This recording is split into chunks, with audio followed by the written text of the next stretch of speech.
Shalom Elohim, Bapak Ibu yang diberkati oleh Tuhan. Bertemu lagi kita 15 menit di hadirat Allah pada pagi hari ini. Jika kita bisa bangun sehat dan kuat itu karena anugerah Tuhan. Jika kita bisa beraktivitas, itu kesempatan bagi kita pada pagi hari ini memuliakan Tuhan melalui aktivitas kita. Karena itu mari kita memulai aktivitas kita pada pagi hari ini. Kita memulainya bersama dengan Tuhan. Mari kita berdoa. Tuhan Yesus, kami mengucap syukur untuk hari yang baru yang Tuhan berikan bagi kami pada pagi hari ini. Jika kami bisa bangun sehat dan kuat itu karena anugerah Tuhan. Jika kami bisa beraktivitas, itu kesempatan bagi kami pada pagi hari ini memuliakan Tuhan melalui aktivitas kami. Karena itu kami ingin memulai segala aktivitas kami pada pagi hari ini. Kami ingin memulainya bersama dengan Tuhan. Kami ingin memulainya dengan membaca dan merenungkan firman-Mu. Allah Roh Kudus, berkati kebenaran yang kami baca, buat kami mengerti apa pesan Tuhan bagi kami lakukan melalui firman Tuhan yang kami baca pada pagi hari ini. Kami sudah berdoa memohon di dalam nama Tuhan Yesus. Haleluya, haleluya, amin. Saudara yang diberkati oleh Tuhan, pembacaan firman Tuhan kita pada pagi hari ini terambil dalam kitab 2 Tawarik pasal yang ke-27 ayat 1 sampai dengan ayat yang ke-9. Sekali lagi saya mengulanginya, pembacaan firman Tuhan kita pada pagi hari ini terambil dalam kitab 2 Tawarik pasal yang ke-27 ayat 1 sampai dengan ayat yang ke-9. Saya tidak akan membaca seluruh bagian ayat firman Tuhan ini bagi kita pada pagi hari ini, tetapi saya hanya membaca salah satu ayat sebagai dasar daripada perenungan kita pagi ini. Firman Tuhan dalam kitab 2 Tawarik pasal yang ke-27 ayat yang kedua, firman Tuhan berbunyi demikian. Ia melakukan apa yang benar di mata Tuhan, tepat seperti yang dilakukan Uzia ayahnya. Hanya ia tidak memasuki bait Tuhan, tetapi rakyat masih saja melakukan hal yang merusak. Haleluya.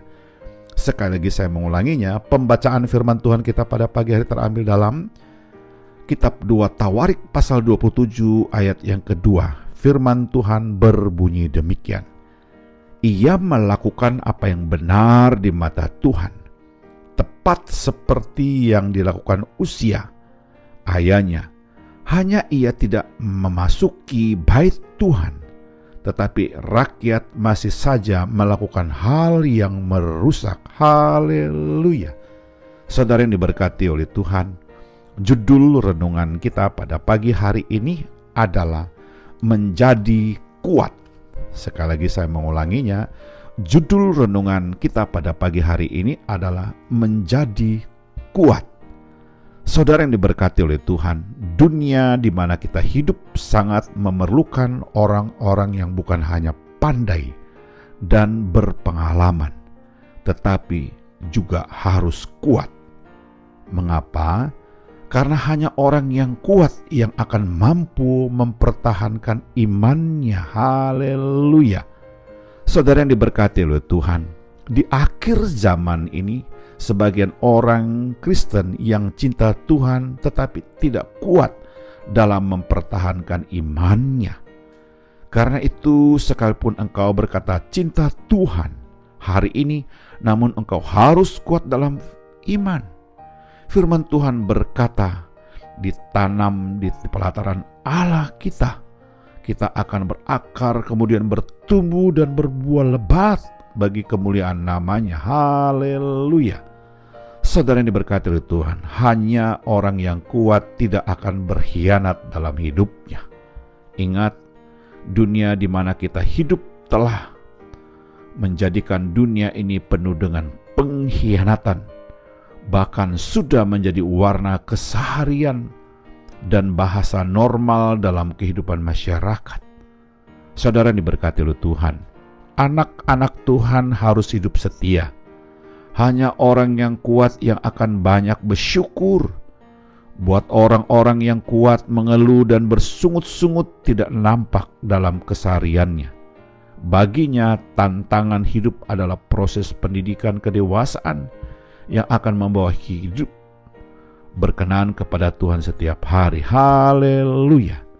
Saudara yang diberkati oleh Tuhan, hanya orang yang kuat tidak akan mudah putus asa. Jadilah orang yang percaya, yang kuat dan tangguh, karena ada iman, ada kuasa Tuhan, firman Tuhan dalam hidupnya. Haleluya. Saudara yang diberkati oleh Tuhan, dari pembacaan firman Tuhan kita pada pagi hari ini, kitab 2 Tawarik pasal 27 ayat 1-9 menceritakan di mana Yotam adalah anak Uzia. Dia menjadi raja atas Yehuda saat usia 25 tahun dan memerintah Yerusalem selama 16 tahun. Ayahnya adalah seorang yang bersalah di hadapan Tuhan, sebab setelah dia menjadi kuat, dia menjadi tinggi hati, tetapi berbeda dengan Yotam. Alkitab menyatakan bahwa Yotam menjadi kuat karena ia mengarahkan hidupnya kepada Tuhan Allahnya. Haleluya. Yang menjadi perenungannya bagi kita, pertanyaan bagi kita pada pagi hari ini adalah, bagaimana supaya kita menjadi kuat di dalam Tuhan? Saya menyimpulkannya yang pertama, kita harus memandang Tuhan dalam segala situasi. Saudara yang diberkati oleh Tuhan, dunia ini penuh dengan segala macam dosa. Manusia di dalamnya juga penuh dengan kelemahan dan keterbatasan. Karena itu Alkitab sudah mengajarkan kita untuk jangan berharap kepada manusia dan kekuatannya, karena kekecewaan pasti akan menjadi bagian dari hidup kita. Itu sebabnya yang akan membuat kita mudah menyerah. Namun kalau kita pandang Tuhan, maka kita akan tetap kuat dan dalam segala keadaan. Haleluya. Yang kedua, selalu bersandar kepada Tuhan. Kalau kita mau kuat, menjadi kuat, kita harus bersandar pada firman Tuhan, baik dari pagi, siang, sampai malam hari. Haleluya. Yang ketiga, mari kita berpikir positif yang benar, bahwa setiap hari ada kesempatan-kesempatan yang Tuhan berikan, ada kekuatan-kekuatan yang Tuhan lakukan dalam hidup kita. Lakukanlah dengan ucapan syukur, karena berawal dari pikiran positif, maka yang kita kerjakan akan positif juga bersama dengan Tuhan. Haleluya. Mari kita berdoa. Tuhan Yesus, kami mengucap syukur untuk kebenaran firman-Mu yang sudah kami baca pada pagi hari ini. Dengan pertolongan Allah Roh Kudus kami dimampukan untuk menghidupkannya. Kiranya Tuhan menolong kami menghidupkan firman Tuhan ini dalam pikiran kami, hati dan ucapan kami sepanjang hari ini. Kami juga berdoa memohon berkat dan mengucapkan berkat. Kiranya Tuhan memberkati keluarga kami, memberkati seisi rumah kami, dan memberkati orang tua kami. Haleluya. Kami juga berdoa memohon berkat dan mengucapkan berkat, kiranya memberkati jikalau pada pagi hari ini ada keluarga yang sakit dan lemah tubuh, kami berdoa di dalam nama Yesus, Tuhan sembuhkan, pulihkan kesehatan mereka. Jikalau ada keluarga yang saat ini bergumul dengan usaha dan pekerjaan mereka, bergumul dengan kehidupan rumah tangga mereka, bergumul dengan kehidupan anak-anak, dan bergumul dengan masa depan keluarga mereka, oh Tuhan Yesus, Engkau hadir sana memberikan pertolongan, memberikan kekuatan bagi keluarga yang bergumul hari ini. Haleluya. Kami juga berdoa memohon berkat dan mengucapkan berkat, kiranya Tuhan berkati rekan-rekan sekerja kami, memberkati rekan-rekan sepelayanan kami, dan memberkati orang-orang yang kami jumpai hari ini. Kami siap untuk beraktivitas hari ini karena kami sangat yakin ada firman Tuhan yang sudah kami baca, ada Allah Roh Kudus yang menuntun membimbing kami beraktivitas. Kami sudah berdoa memohon di dalam nama Tuhan. Haleluya. Haleluya. Amin.